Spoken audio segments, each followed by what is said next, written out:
బంగ్లాదేశ్ హిందువులపై దాడులను బంగ్లాదేశ్ హిందువులపై దాడులను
ఆత్మీయ హిందూ బంధువులందరికీ జై శ్రీరామ్, జై శ్రీరామ్.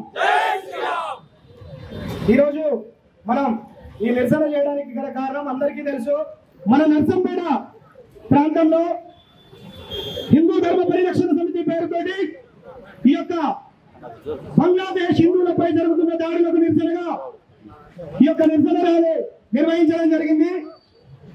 దీనికి అధ్యక్షత మోత సమ్మిరెడ్డి గారు వహించడం జరిగింది. వారిని ఈ యొక్క కార్యక్రమాన్ని ఉద్దేశించి మాట్లాడవలసిందిగా కోరుచున్నాము. మాసాల నుంచి చూస్తున్నాం మనం, హిందువులపై దాడులు ఏమాత్రం ఆగట్లేదు. బంగ్లాదేశ్ హిందువులందరికీ రక్షణ లేకుండా పోయింది. బంగ్లాదేశ్లో ప్రభుత్వ ఉద్యోగం చేసే వాళ్ళందరూ కూడా రాజీనామా చేశారు. బంగ్లాదేశ్లో చిన్న చిన్న వ్యాపారాలు చేసుకుంటే వాళ్ళందరూ కూడా ఒక్కసారిగా వాళ్ళ వ్యాపారాలను మూసేసుకొని బయటికి వెళ్ళిపోయారు. వాళ్ళు ఎక్కడ దాక్కున్నారో తెలియదు. ఎక్కడ దాక్కున్నప్పటికీ వాళ్ళను పట్టుకొని చిత్రహింసలు చేసి వాళ్ళని చంపేస్తున్నారు. వాళ్ళ ఇళ్లకు వెళ్ళి స్త్రీలందరినీ మానభంగాలు చేసి వాళ్ళందరినీ హింసిస్తున్నారు.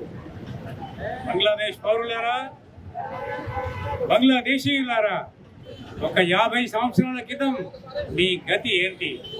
పాకిస్తాన్ సైనికులు మిమ్మల్ని అందరినీ తంతు గుద్దుతూ మీ భార్యలను, మీ సహోదరి మనులందరినీ కూడా మరి వాళ్ళందరికీ కూడా పాకిస్తాన్ బ్లడ్ ఎక్కియాలని చెప్పేసి వాళ్ళందరినీ గర్భవతులు చేస్తున్నప్పుడు మీరంతా ఏం చేశారు? మిమ్మల్ని అందరినీ రక్షించింది ఎవరు? మా సైన్యం వచ్చి మిమ్మల్ని అందరినీ రక్షించింది. ఒక కొత్త దేశంగా బంగ్లాదేశ్ పేరుతో మిమ్మల్ని ఒక కొత్త దేశం అయినట్టుగా చేయగలిగింది.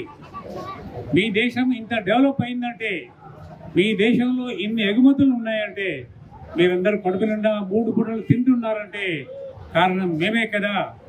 అట్లాంటి మమ్మల్ని ఒక్కసారిగా వదిలిపెట్టి పగబట్టి ద్వేషంతో మళ్ళీ పాకిస్తాన్ వైపు వెళ్తూ పాకిస్తాన్ యొక్క ఆయుధాలు మీరు దిగుమతి చేసుకుంటూ ఆ ఆయుధాలతో మమ్మల్ని హింసించాలని చూస్తున్నారా?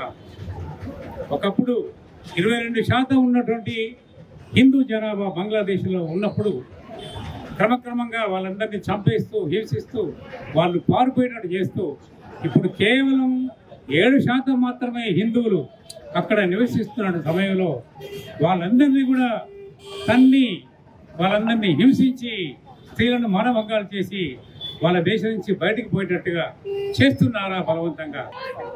మీరు శాశ్వతంగా ఇక్కడ ఉండాలంటే, మీ అందరూ క్షేమంగా ఉండాలంటే మళ్ళీ మా సహాయం కావాల్సిందే. మేము నీళ్ళు ఇస్తేనే మీకు పంటలు పండుతాయి.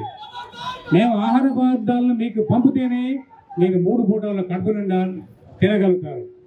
ఒక్కసారిగా మేము కనుక మీకు నీళ్ళు ఇవ్వకుండా, మీకు ఆహార ధాన్యాలు పంపకుండా మీరంతా మలమల మాడి చేస్తారు. అట్లాంటి గతి కావాలన్నా మీరు బాగా ఆలోచించండి. ఇప్పుడు స్వలాభంతో వేరే దేశాల వాళ్ళు, అమెరికా వాళ్ళు, పాకిస్తాన్ వాళ్ళు, చైనా వాళ్ళు మీ వెనుక ఉండొచ్చు. కానీ కొద్ది సంవత్సరాల లోపలనే మీరంతా కూడా ఒక్కసారిగా మలమల మాడుతుంటే మళ్ళీ మేమే గతి అవుతాం. కాబట్టి ఇప్పటికైనా ఆలోచించండి. మా సాధువులు, మా సన్యాసులు ప్రపంచం అంతా కూడా ఈనాడు సేవా కార్యక్రమాలు నిర్వహిస్తున్నటువంటి ఈ సాధు సన్యాసుల్ని మీరు పట్టుకొని హింసిస్తున్నారు. ఆ పాపం మీకు తాకుతుంది. ఆ పాపంలో పడి మలమల మాడి చేస్తారు. మీరు అగ్నికి ఆహుతి అయిపోతారు. ఇప్పటికైనా గ్రహించండి. జై శ్రీరామ్. బిందు బిందు సింధు అయినట్టుగా ఇవాళ హిందువులు అందరూ కలిసి ఒక మహా సముద్రం ఒక సింధు శక్తిని చూపిస్తూ హిందూ జాతిని అంతటిని జాగృతం చేసే విధంగా మరి బంగ్లాదేశ్ లో ఉన్నటువంటి హిందువులకు వాళ్ళ సంఘీభావాన్ని, మా సంఘీభావాన్ని తెలపడం జరుగుతున్నది. హిందువులందరూ ఏకం కావాలని, హిందువుల యొక్క హక్కులను వారే పరిరక్షించుకోవాలని,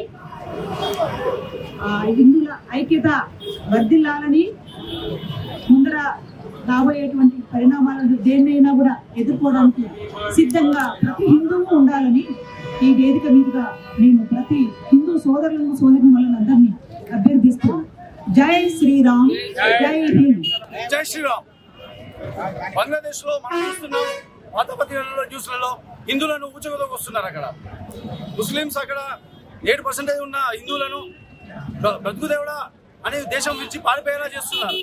దానికి వ్యతిరేకంగా మేము ఈరోజు నర్సంపేటలో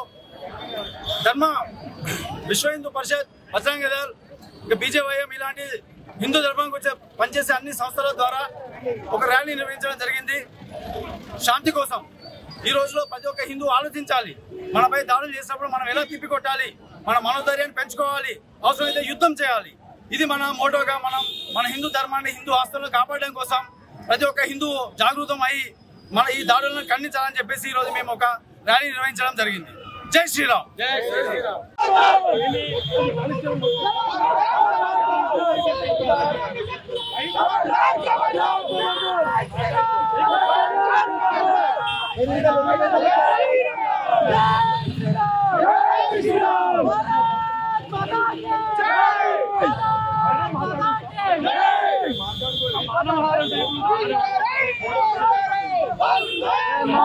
Hey!